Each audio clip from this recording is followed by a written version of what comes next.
닮은 듯 다른 한덕수와 최상목, 뚝심과 이것의 차이다. 자, 두 사람이 정통 경제 관료 출신이죠, 둘 다.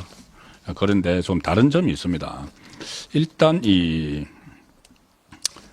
가장 지금 두 사람이 대비되는 것이 헌법재판관 3명을 전부 다 임명하지 않은 한덕수, 그 중에서 2명을 빼서 임명한 그 최상목, 이렇게 되는 것이죠.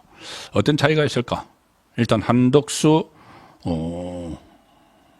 총리는 이렇게 설명을 했습니다. 거부권을 행사하는 이유를 이 헌법상 대통령 권한 대행 체제의 취지는 대통령의 권한을 제한적으로 행사를 하는 것이다. 그래서 여야가 이견이 있는 사항을 대통령이라면은, 대행이 아니고 대통령이라면은 여야가 이견이 있는 사항도 대통령의 그 결정에 따라서 할 수가 있다. 국가 통치 차원에서. 그런데 대행이 독단적으로 행사해서 결정하기는 어렵다. 대행은. 그러므로 여야가 합의를 해서 결정을 해주면 거기에 따르겠다는 이야기를 했죠.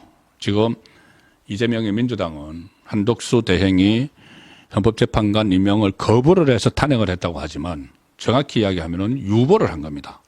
같이 그 협의를 해서 가지고 오면은 내가 거기 따르겠다는 말까지 했죠. 그리고 이 한덕수 대행의 입장은 이거였습니다. 대통령은 헌법상 보면은 두 가지의 지위가 있다. 하나는 국가 원수로서의 지위가 있고 하나는 행정부 수반으로서의 지위가 있는데, 가령 헌법재판관 임명, 이것은 아니면 대법관 임명은 이것은 국가 원수로서의 지위다.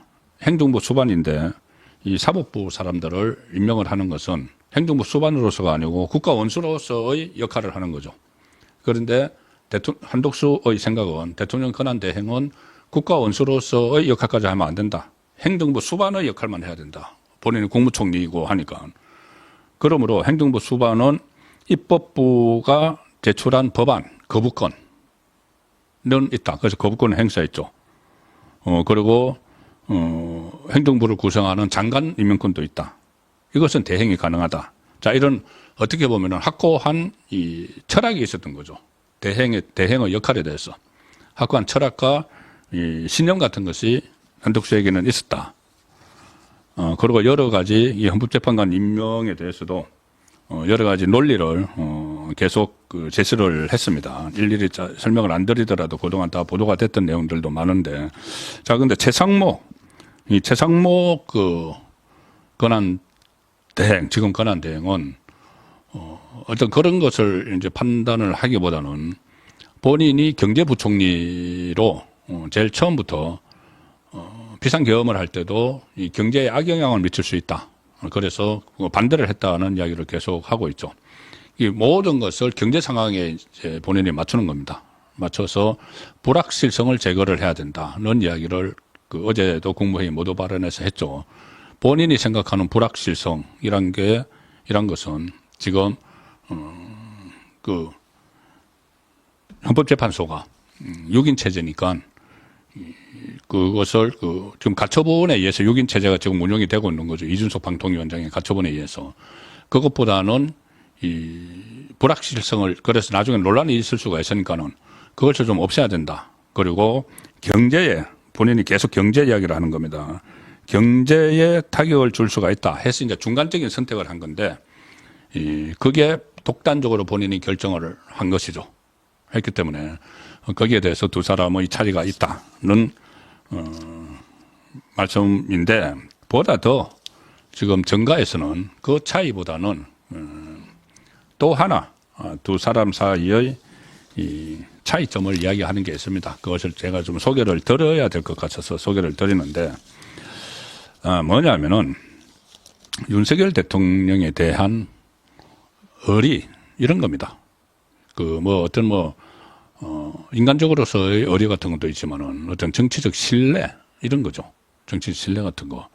한덕수 대행은 사실 그동안 김대중 정부에서도 그렇고 노무현, 이명박, 윤석열 정부까지 계속 중용이 되면서 경제수석, 청와대 경제수석도 하고 부총리도 하고 총리, 국무총리 2번을 지냈습니다. 그래서 초기에는 저도 그때 그런 입장을 말씀드린 적이 있는데 한덕수를 윤석열 정부의 초대 국무총리로 발탁을 하는데 반대도 많이 있었죠. 그리고 특히 본인은 이 정통 경제 관료이기 때문에 이 정부 여러 좌파 우파 정부를 넘나들면서 본인은 일을 했지만은 그래도 좌파 정부에서 요직을 맡았던 인물이다. 그래서 좀 부정적인 시각도 많았지만 저도 취재 과정에서 몇 번 만나보고 또 다른 언론인들이 어떤 칼럼 같은 것에 쓴 것을 보면은 그렇게 어떤 정치색은 있는 것은 아니죠. 김대중 노무현 정권에서도 그렇고 이명박 윤석열 정권에서도 어떤 국익 우선의 이 선택을 해왔다. 그리고 특히 윤석열 정부 들어서는 그때 저도 한번 말씀을 드렸지만 한덕수의 재발견 이런 말이 나올 정도로 이재명 방탄을 위해서 국회를 막 흔들고 국정을 흔드는 이 부분에 대해서 한덕수 총리가 상당히 강하게 대응을 했습니다. 국회 본회의장에서 평소의 한덕수와 맞지 않게 평소의 한덕수와는 다르게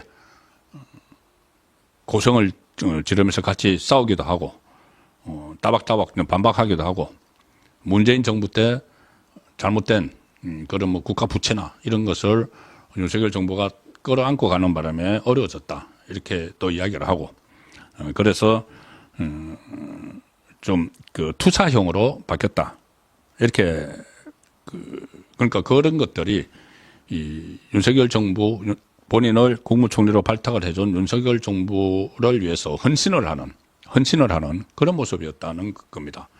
그리고 지난번 4.10 총선 때 여건이 지고 나서 그때도 사표를 제출했죠. 제출을 했는데 윤석열 대통령이 반려를 하고 재신임을 했습니다.